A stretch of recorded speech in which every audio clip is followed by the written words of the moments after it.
1963, the Inspector General noted that the head of the BNDD had been briefed about the project, but the IG's report did not indicate the level of detail provided to him.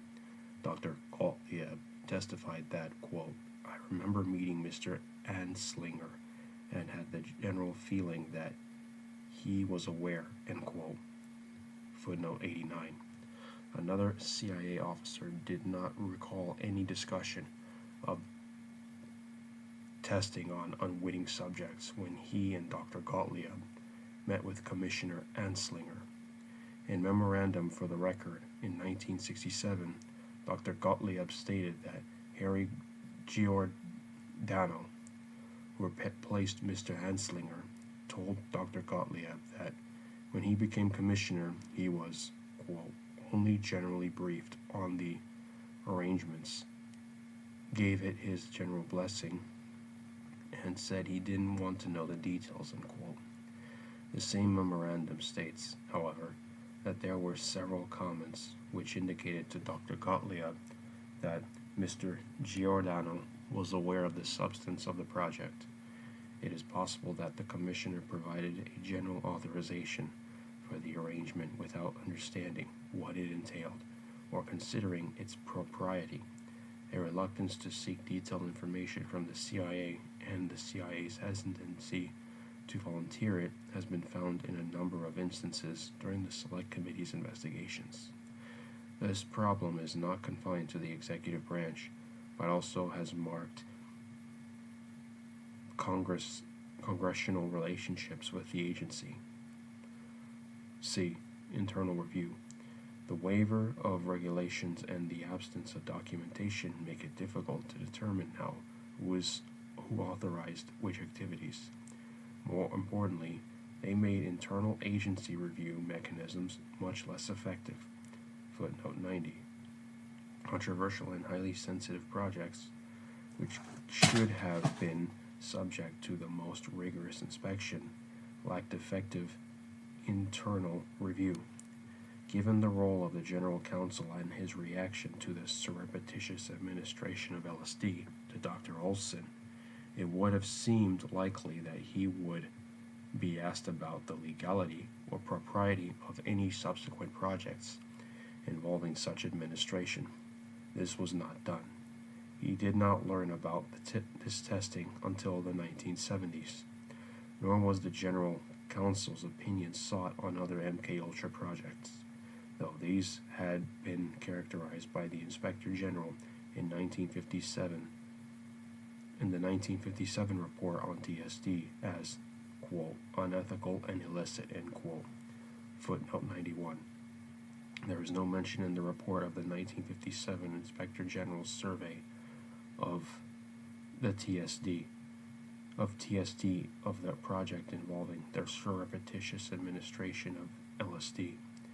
That project was apparently not brought to the attention of the survey team.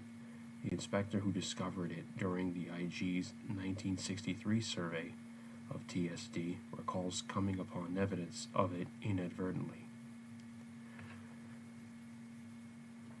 End of page 91, beginning of page 92, rather than its having been called to his attention as an especially sensitive project.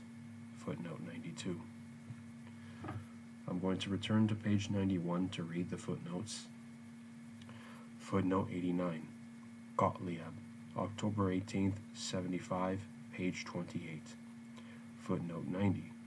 The IG's report on MKUltra in 1963 stated, quote, "The original charter documents specify that TSD maintain exacting control of MKUltra activities. In doing so, however, TSD has pursued a philosophy of minimum documentation in keeping with the high sensitivity of some of the projects. Some files were found to present a reasonably complete record, including the most sensitive matters, while others with parallel objectives contained little or no data at all.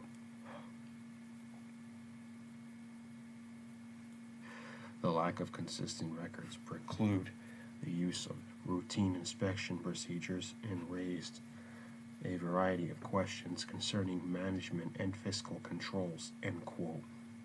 Footnote 91, CIA Inspector General's Report on TSD, 1957, page 217.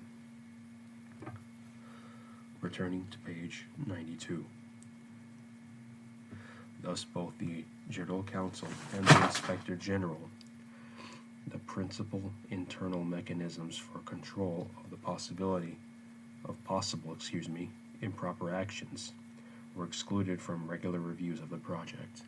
When the project was discovered, the Executive Director, Comptroller, voiced strong opposition to it.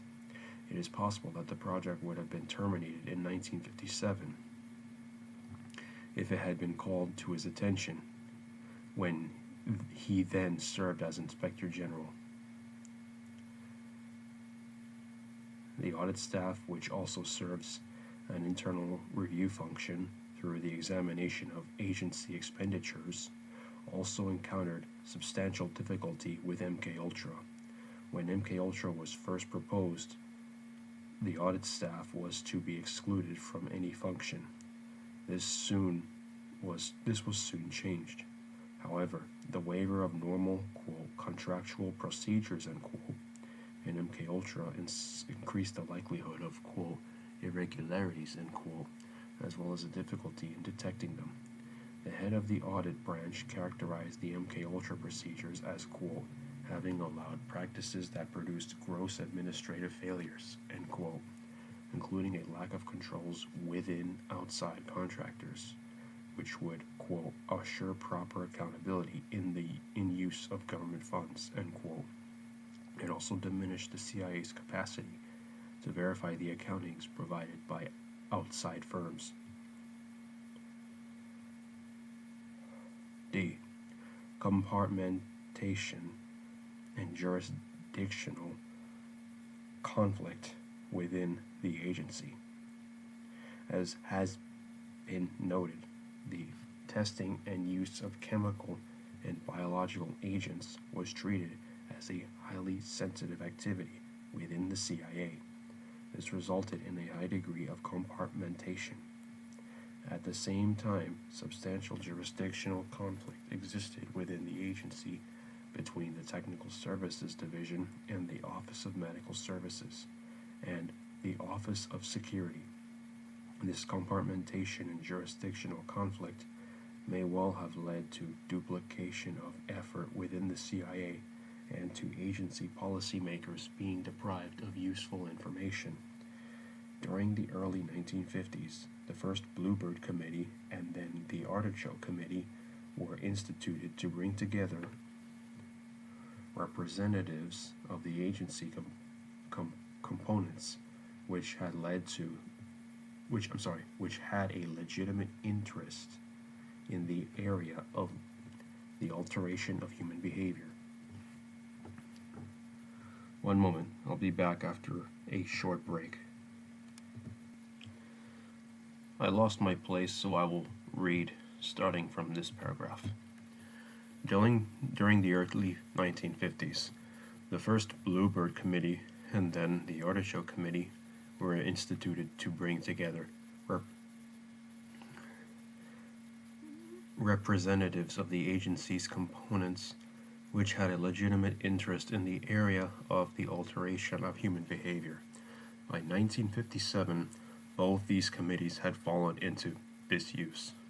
No information went to the Technical Services Division, a component supposedly represented on the Artichoke Committee, about artichoke operations being conducted by the Office of Security and the Office of Medical Services.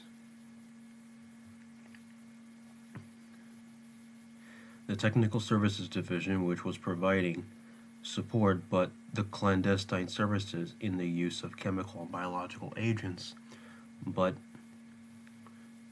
provided little or no information to either the Office of Security or the Office of Medical Services. As one TSD officer involved in these programs testified, quote, although we were acquainted We certainly didn't share experiences, end quote. Footnote 93. Now I will review the footnotes. Footnote 92. Even after the inspector came upon it, the IG did not perform a complete investigation of it. It was discovered at the end of an extensive survey of the TSD, and the inspector was in the process of being transferred to another post within the agency. Footnote 93. Testimony of CIA officer, November 21st, 75, page 14. End of page 92, beginning of page 93.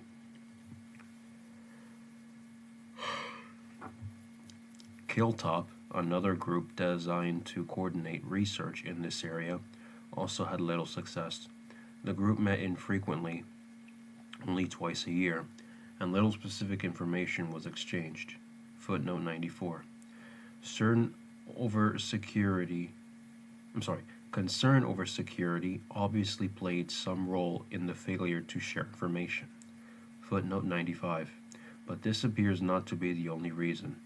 A TSD officer stated that the Office of Medical Services simply wasn't, quote, particularly interested in what we were doing, end quote, and never sought such information.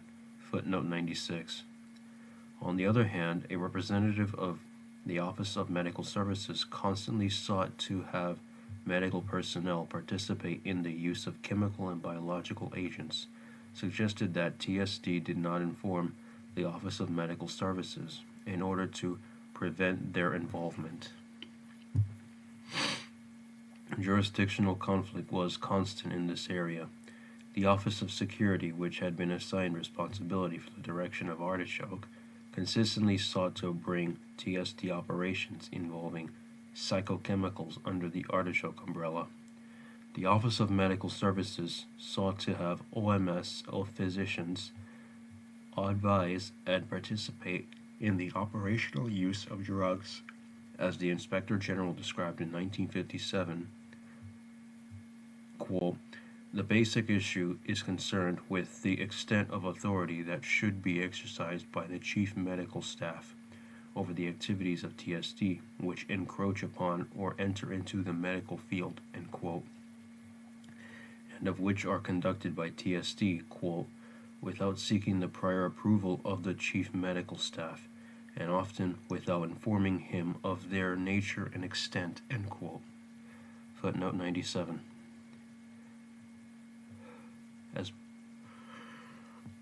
As was noted previously, because the projects and programs of TSD stem directly from the operational needs controlled by this DDP, the IG recommended no further supervision of these activities by the medical staff. It is completely unrealistic to consider assigning to the Chief Medical Staff what in effect would be authority over clandestine operations. Furthermore, some of the activities of chemical division are not only unorthodox but unethical and sometimes illegal. The DDP is in a better position to evaluate the justification for such operations than the Chief Medical Staff. Footnote 98. Emphasis added. Because the advice of the Director of Security was needed for, quote, evaluating the risks involved, end quote, in the programs, and because the knowledge that the CIA was, quote, engaging in unethical and illicit activities would have serious repercussions in political and diplomatic circles, end quote, and IG recommended that the Director of Security be fully advised of TSD activities in these areas. Even after the Inspector General's report of 1957, the compartmentation and jurisdictional conflict continued. They may have had a end of page 93, beginning of page 94, substantial negative impact on policy making in the agency. Returning to 93 to read the footnotes. Footnote 94. One set of minutes from a KELTOP meeting indicated that individuals in the Office of Medical Services stressed the need for more contact. Footnote 95. When asked why information on the surreptitious administration of LSD was not presented to the Artichoke Committee, Dr. Gottlieb responded, quote, I was not present. I imagine the only reason would have been a concern for broadening the awareness of its existence, end quote. Footnote 96. CIA officer, November 21st, 75, page 14.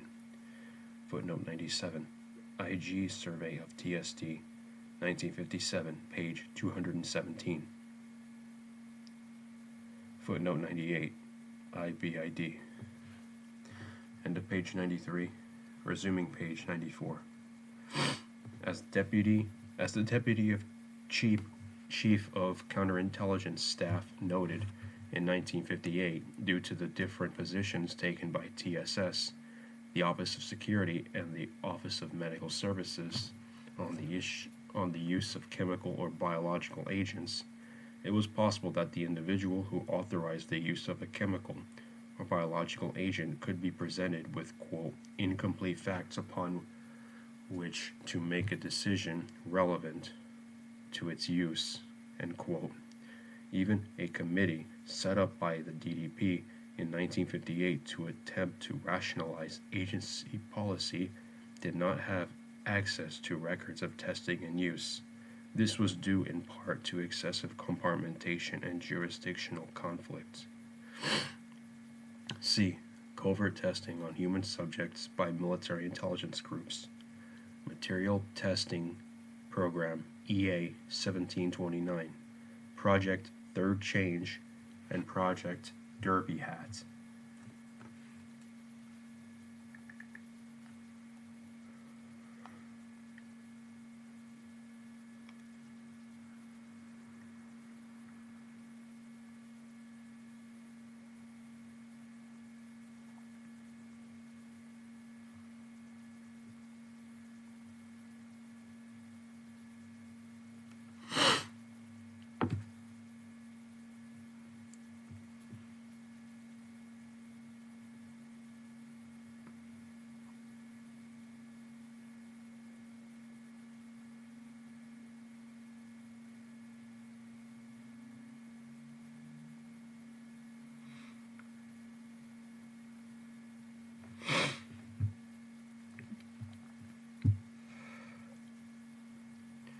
EA 729 is the designator used in the Army drug testing program for lysergic acid diethyl amide, LSD. Interest in LSD was originally aroused at the Army's chemical warfare laboratories by open literature on the unusual effects of the compound, footnote 99. The positive intelligence and counterintelligence potential envisioned for compounds like LSD and suspected Soviet interest in such materials, footnote 100, supported the development of an American military capability and resulted in experiments conducted jointly by the U.S. Army Intelligence Board and the Chemical Warfare Laboratories. These experiments, designed to evaluate potential intelligence uses of LSD, were known collectively as, quote, Material Testing Program EA 1729.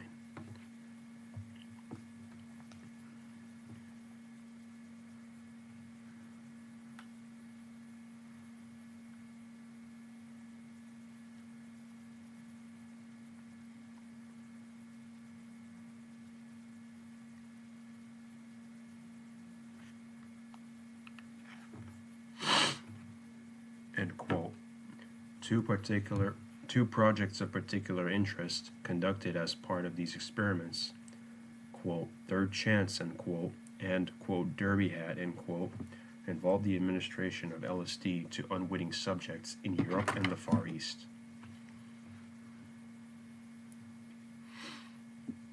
In many respects, the Army's testing programs duplicated research which had already been conducted by the CIA. They certainly involved the risks inherent in the early phases of drug testing. In the Army's tests, as with those of the CIA, individual rights were also subordinated to national security considerations. Informed consent and follow-up examinations of subjects were neglected in efforts to maintain the secrecy of the tests. Finally, the command and control problems which were apparent in the CIA's programs are paralleled by a lack of clear authorization and supervision in the Army's programs. On to the footnotes. Footnote 99. USAINTC staff study, quote, material testing program, EA 1729, end quote. October 15th, 59, page 4. Footnote 100. This same USAINTC study cited, quote, a 1952, several years prior to the initial U.S. interest in LSD-25, reported that the Soviets purchased a large quantity of LSD-25 from the Sandoz Company in 1951, reputed to be sufficient for 50 million doses, end quote. IBID, page 16. Generally accepted Soviet methods and counterintelligence concerns were strong motivating factors in the initiation of this research. Quote, a preliminary justification for experimentation in intelligence with EA 1729 is the counterintelligence or defense implication. We know that the enemy philosophy condones any kind of coercion or violence for intelligence purposes. There is proof that Bandicam had a malfunction, so I will be using an AI to read the rest of the text for this episode, and I will continue in the next episode reading as normal. We know that the enemy philosophy condones any kind of coercion or violence for intelligence purposes. There is proof that his intelligence service has used drugs in the past.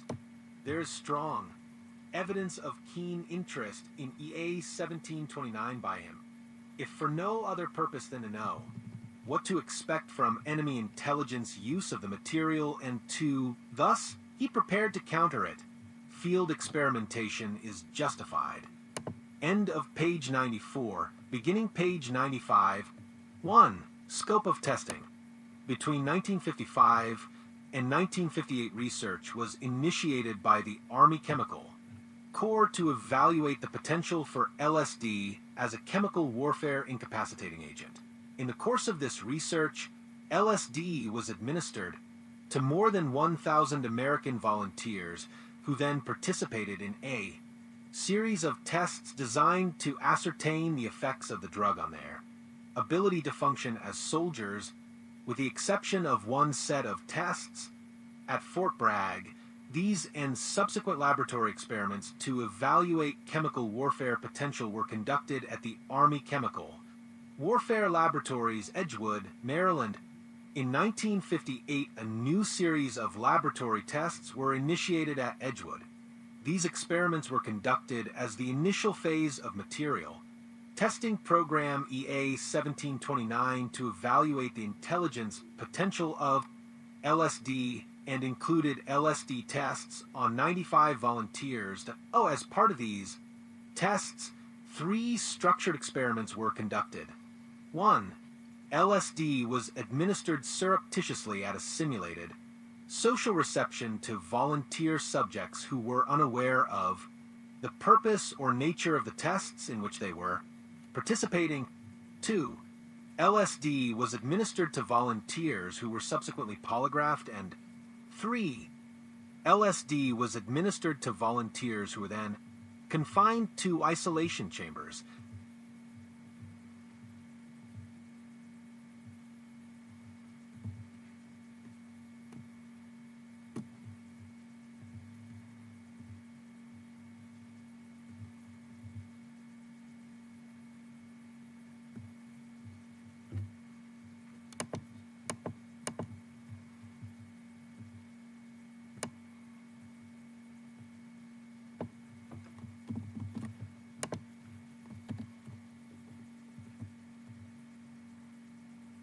These structured experiments were designed to evaluate the validity of the traditional security training all subjects had undergone in the face of unconventional drug-enhanced interrogations. At the conclusion of the laboratory test phase of material testing, Program EA 1729 in 1960, the Army Assistant Chief of Staff for Intelligence authorized operational field testing of LSD. The first field tests were conducted in Europe by an Army Special Purpose Team during the period from May to August of 1961. These tests were known as Project Third Chance and involved 11 separate interrogations of 10 subjects. None of the subjects were volunteers and none were aware that they were to receive LSD. All but one subject, a U.S. soldier implicated in the theft of classified documents, were alleged to be foreign intelligence sources or agents. While interrogations of these individuals were only moderately successful, at least one subject exhibited symptoms of severe paranoia while under the influence of the drug. The second series of field tests, Project Derby Hat, were conducted by an Army SBT in the Far East during the period. From August to November of 1962, 7 subjects were interrogated under Derby Hat, all of whom were foreign nationals either suspected of dealing in narcotics or implicated in foreign intelligence operations. The purpose of this second set of experiments was to collect additional data on the utility of LSD in field interrogations and to evaluate any different effects the drug might have on Orientals.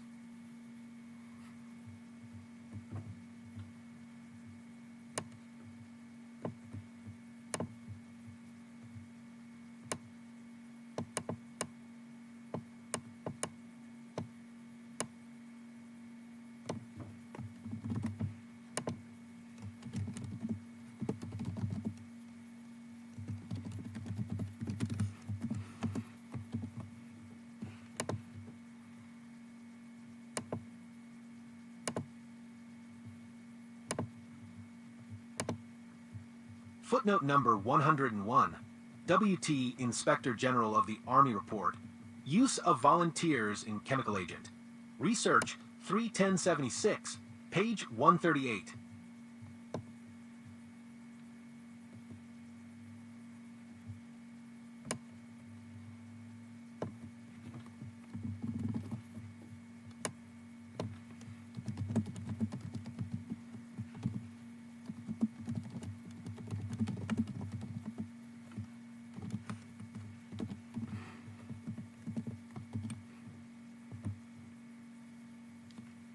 End of page 95, beginning of page 96.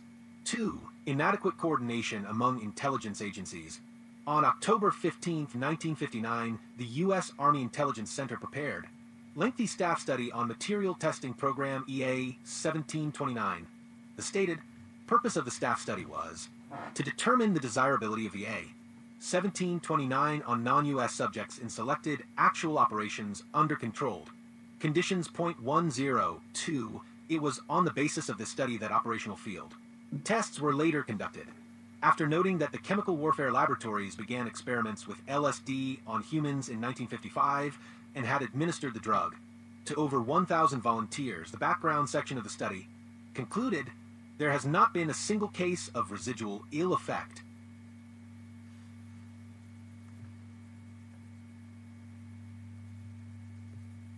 Study of the prolific scientific literature on LSD-25 and personnel.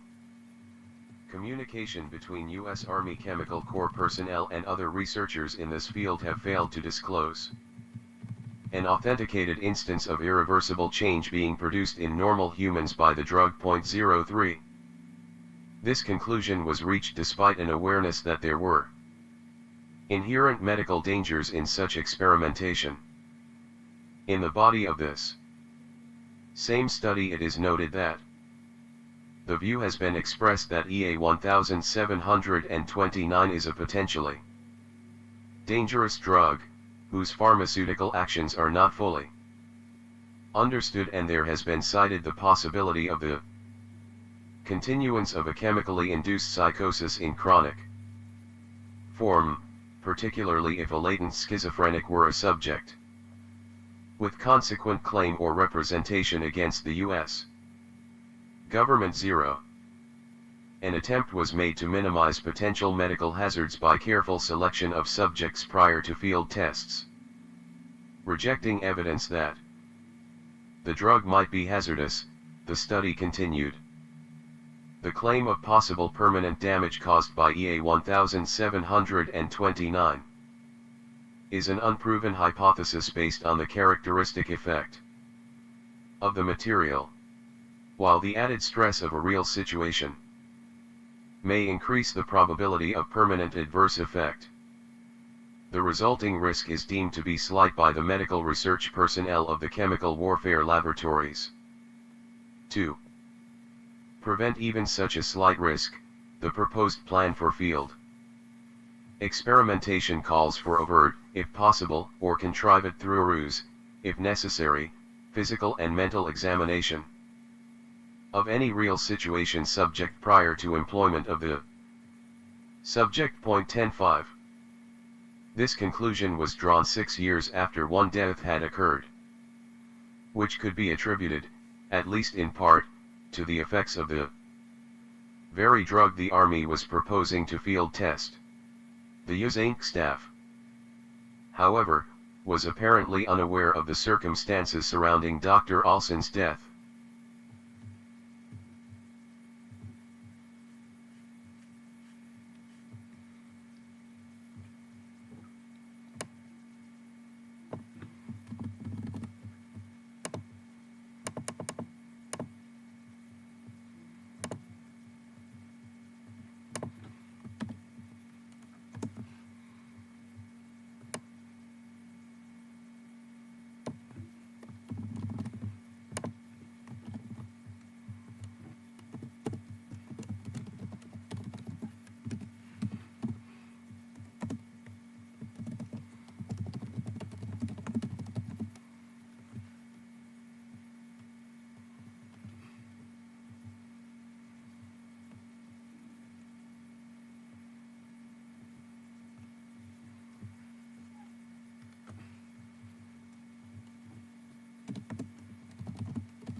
This lack of knowledge is indicative of the end of page 96, beginning of page 97.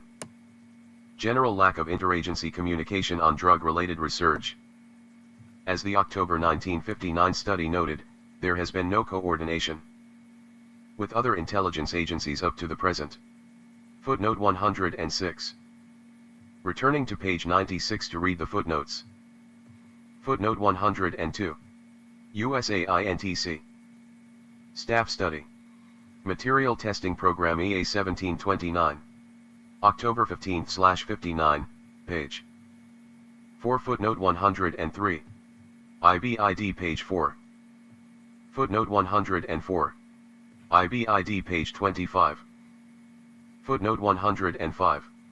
IBID. Returning to page 97. On December 7, 1959, the Army Assistant Chief of Staff for Intelligence was briefed on the proposed operational use of LSD by the Saint Project Officer Jacobson, in preparation for Project Third Chance. General Williams expressed concern that the project had not been coordinated with the FBI and the CIA. He is quoted as saying that if this project is going to be worth anything, it should be used on higher types of non-U.S. subjects, in other words staffers. He indicated this could be accomplished if the CIA were brought in.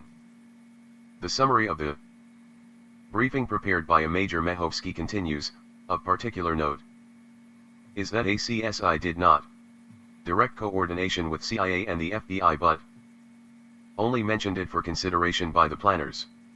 Footnote 107. After the briefing, 4 colonels, 2 lieutenant colonels and Major Mehovsky met to discuss interagency cooperation with CIA and FBI. The group consensus was to postpone efforts toward coordination. LTCOL Jacobson commented that before we coordinate with CIA we should have more factual findings from field experimentation with counterintelligence cases that will strengthen our position and proposal for cooperation. This approach was agreed to by the conferees. Footnote 108. Had such coordination been achieved, the safety of these experiments might have been viewed differently and the tests themselves might have been seen as unnecessary. 3. Subordination of individual rights to national security considerations.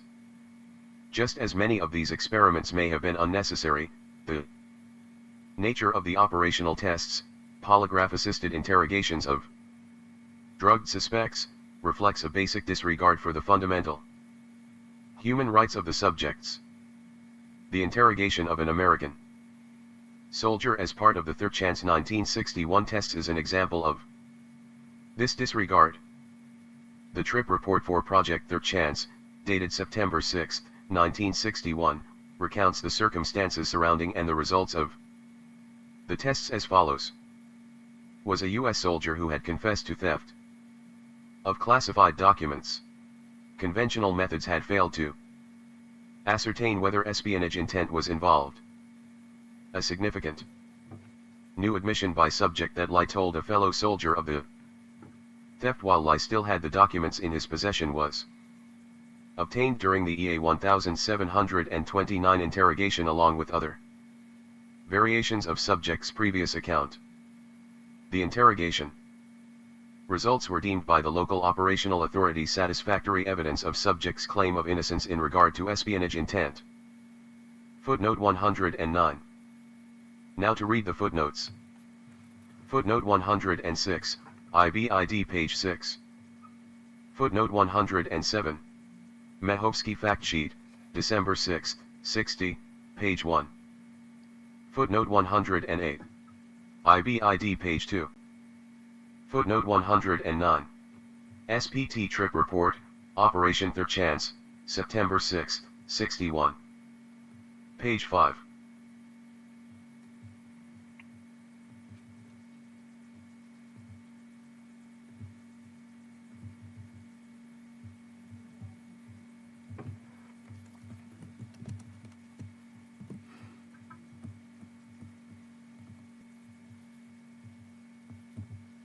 End of page 97, beginning of page 98. The subject apparently reacted very strongly to the drug, and the interrogation, while productive, was difficult. The trip report concluded. This case demonstrated the ability to interrogate a subject profitably throughout a highly sustained and almost incapacitating reaction to EA 1729. The apparent value of bringing a subject into the EA 1729 situation in a highly stressed state was indicated.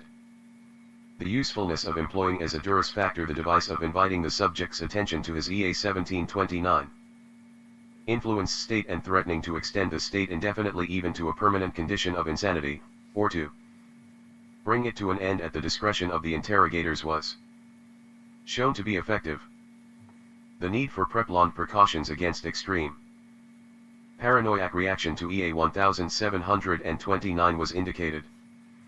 It was brought to attention by this case that where subject has undergone extended intensive interrogation prior to the EA 1729 episode and has persisted in a version repeatedly during conventional interrogation, adherence to the same version while under EA 1729 influence, however extreme the reaction, may not necessarily be evidence of truth but merely the ability to adhere to a well-rehearsed story. Footnote 110. This strong reaction to the drug and the accompanying discomfort this individual suffered were exploited by the use of traditional interrogation techniques. While there is no evidence that physical violence or torture were employed in connection with this interrogation, physical and psychological techniques were used in the third chance experiments to exploit the subject's altered mental state, and to maximize the stress situation. Jacobson described these methods in his trip report. Stressing techniques employed included silent treatment before or after EA 1729 administration, sustained conventional interrogation prior to EA 1729 interrogation, deprivation of food, drink, sleep or bodily evacuation, sustained isolation. Prior to EA 1729 administration, hot-cold switches in approach, duress pitches, verbal degradation and bodily discomfort, or dramatized threats to subject's life or mental health. Another gross violation of an individual's fundamental rights occurred in September 1962 as part of the Army's Derby Hat tests in the Far East. A suspected Asian espionage agent was given 6 micrograms of LSD per kilogram of body weight. The administration of the drug was completed at 1035 that morning. At 1120, sweating became evident, his pulse became threatening. He was placed in a supine position. He began groaning with expiration and became semi-comatose. Footnote 112. Now to read the footnotes. Footnote 110. IBID pages 17 to 18. Footnote 111. IBID page 13. Footnote 112. End of page 98, beginning of page 99. I'm going to leave it there for this recording. Part of it is part of my reasoning for using... No. I'm just going to leave it there because I'm a bit tired and need to go do some work. And also, as I mentioned before, Bandicam just suddenly stopped working and part of the recording file became corrupt, so I lost a few pages of content, so I decided to use this AI reader instead. So that's it for this recording, and I intend to be back next time for the next part.